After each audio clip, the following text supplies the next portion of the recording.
Ug lalaking nakuhaan og CCTV footage nga nanggaras sa mga sakyanan sa usa ka parking lot sa dakbayan sa Talisay, ikiha sa tag-iya sa usa sa mga sakyanan. Si Superintendent Hermano Malyari, hepe sa Talisay Police Station, nibutyag nga usa ka Nelo Almarez ang niadto sa iyang buhatan niadtong Miyerkules ug niingon kaniya nga iyang gi-contact na ang laing duha ka mga biktima aron mopasaka og kaso sa lalaki. Si Almarez maoy tag-iya sa Toyota Vios nga color pua nga nakita sa video nga gigarasan sa lalaki. Si Superintendent Malyari niila sa lalaki nga si Harry Ababa, taga Barangay Lower Mohon, Talisay City.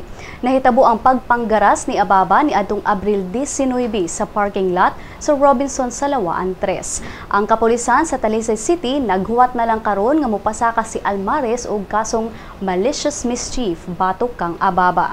Nanawagan sab si Malyari sa ubang mga biktima sa pag-adto sab sa iyang buhatan tungod kay dili kini maoy unang higayon nga gihimo sa lalaki ang pagpanggaras sa mga sakyanan. Matud ni Malyari nga niadtong October 2012 si Ababa gireklamo ni Rener Pelayo tungod sa pagpanggaras sa iyang sakyanan sa susamang lugar. Apan wala madayon ang pagpasaka og kaso ni Pelayo tungod kay gibayran sa mga ginikanan ni Ababa ang damages sa sakyanan ni Pelayo.